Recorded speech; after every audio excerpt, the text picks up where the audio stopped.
Hallelujah, Hallelujah, Hallelujah, Hallelujah.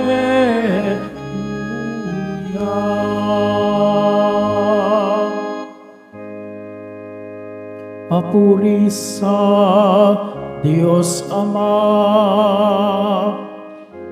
pagkat ipinahayag niya, hari siya ng mga aba. Hallelujah, Hallelujah, Hallelujah,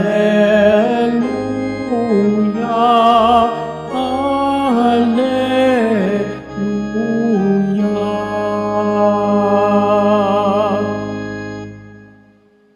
Sumainyo ang Panginoon. At sumayo rin.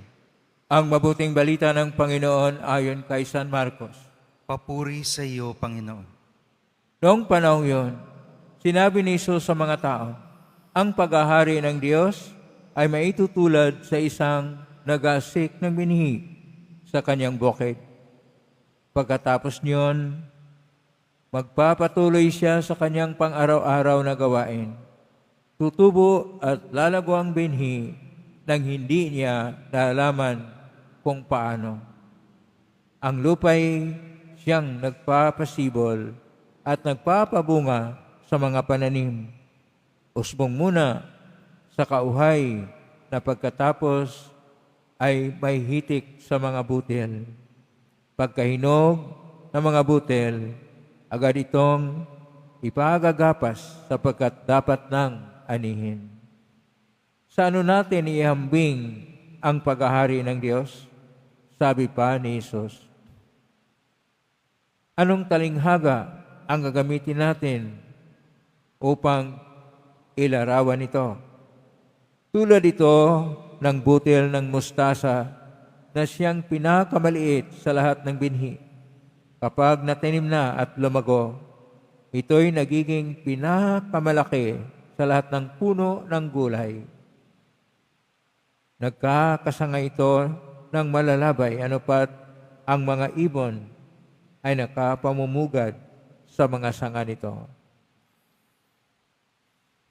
Ang salita'y ipinangaral ni Jesus sa kanila sa pamagitan ng maraming talinghagang tulad nito, ayon sa makakaya ng kanilang pangunawa.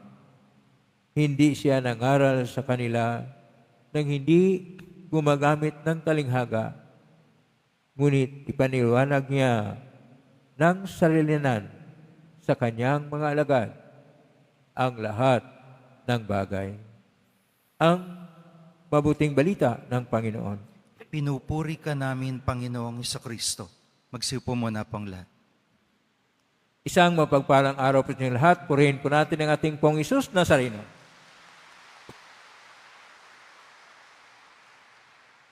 Nasa Biyernes tayo, araw ng ating Pong Isus Nazareno, araw ng lahat ng nating mga dibuto at nagmamahal sa Kanya. Kaya po, atin pong pagnilay-nilayan, paano ba ang Kanyang paghahari? Ang paghahari ng Diyos ay dapat nating tingnan sa dalawang bahagi. Una, ang paghahari ng tao at pangalawa, ang paghahari ng Diyos. Ang paghahari ng tao ay atin pong napakinggan sa ating unang pagbasa mula sa ikalawang aklat ni Samuel, Kapitulo 11, verso 1 hanggang 17, na kung saan ang paghahari ng tao ay puno ng pagsubok, kapusukan, at mga sariling ambisyon. Maski si David na pinakamabait at siyang tinuturing na alagad ng Diyos, noong siya'y namasyal sa kanyang palasyo, ay kanya pong nakita ang naliligo na si Bathsheba at siya'y nabighani sa alindog nito at dahil dito ang asawa ni Bathsheba na isa sa mga general sa hukbo ni David ay pinadala niya doon sa may matindi na labanan at ito ay namatay upang makuha niya si Bathsheba.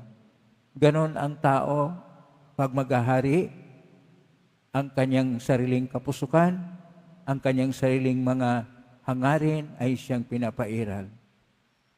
Pero, dapat nating tingnan na tayo ay pagkadating na panahon ay kailangan tayong magdasal na tayo ay kawaan ng Panginoon. At ang pag-awa ng Panginoon ay dumating sa nakatakda na panahon na kung saan ang salita ng Diyos ay nagkatawang tao at ito po ang ating pong Hesus Nazareno upang magkaroon ng paghahari ang Diyos. Sa salita ng ating Panginoon na dahil siya po ay Aramaico-Hebrew, kanyang po salita, Malkoth Hashem. Ulitin ko po, Malkoth Hashem.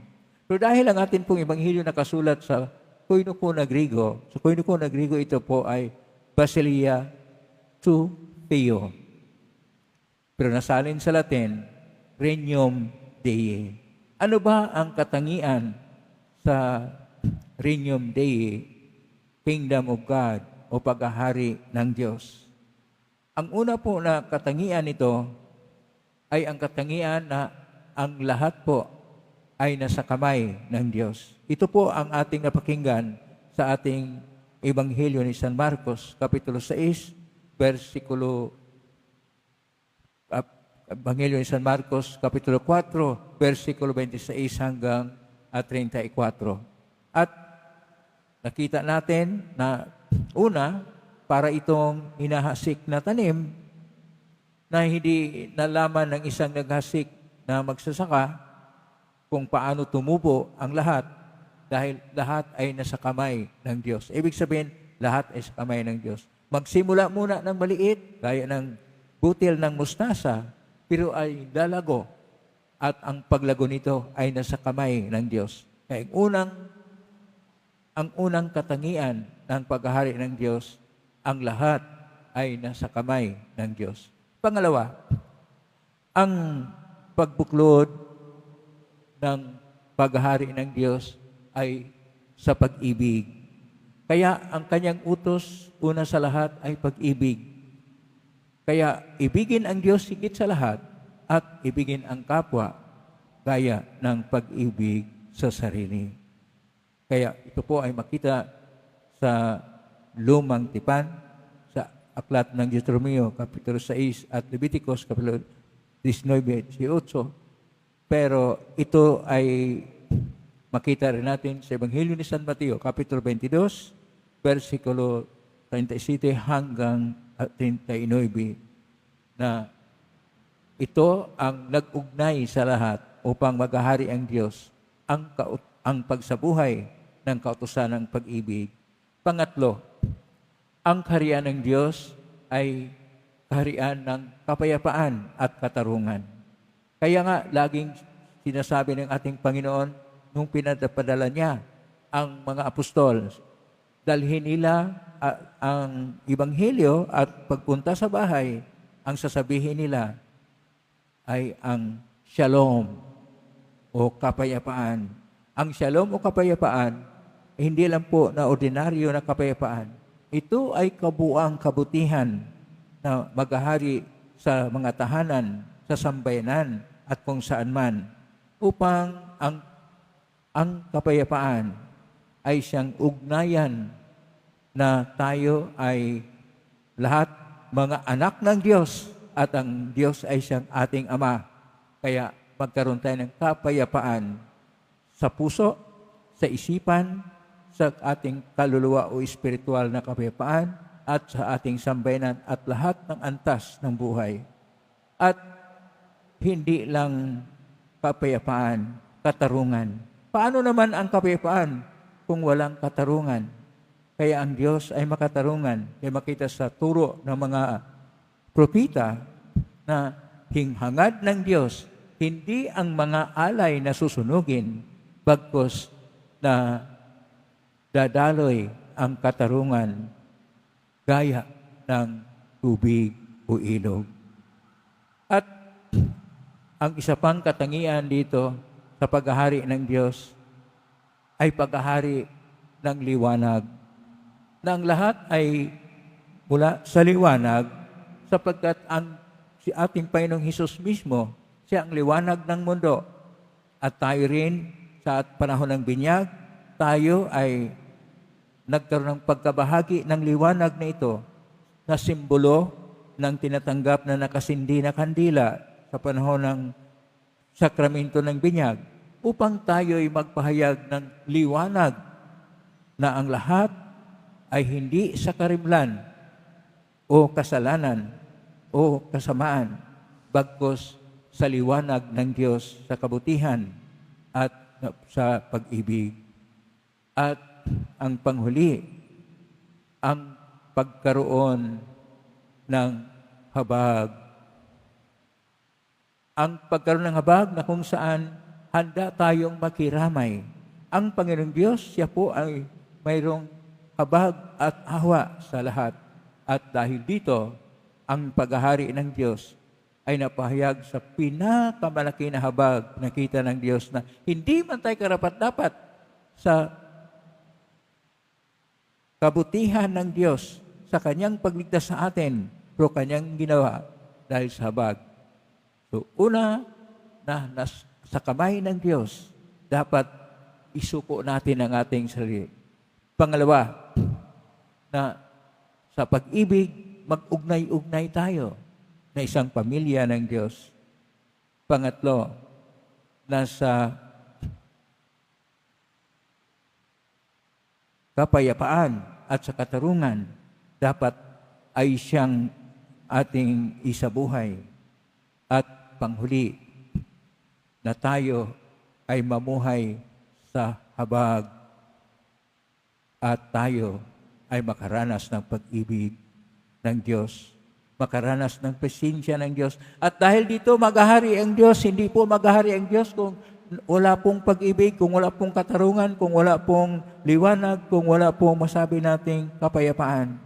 Kaya, yung gusto po na ang Diyos ay siyang maghahari sa atin at ang Diyos ay siyang maghahari ng ating mga puso at isipan, ng ating konsensya, ng ating budhi o ng ating kaluluwa, ng ating buong pagkatao, ng ating pamilya at nating sambayanan at iba pang bahagi ng ating buhay. Pumalakpak nga ng malakas na ang Diyos ay siyang maghahari at dahil siya maghahari, hindi po ang maghahari ang makatao na kahinaan, bagpos ang kapangyarihan ng Diyos ng pag-ibig, na ang kalakasan ng Diyos ay pinapahayag niya, handa siyang magpasan ng krus, mamatay sa kamatayan, sa kalupitan ng krus, at mabuhay muli upang kanyang ipahayag na siya ang naghahari, hindi ang mundo.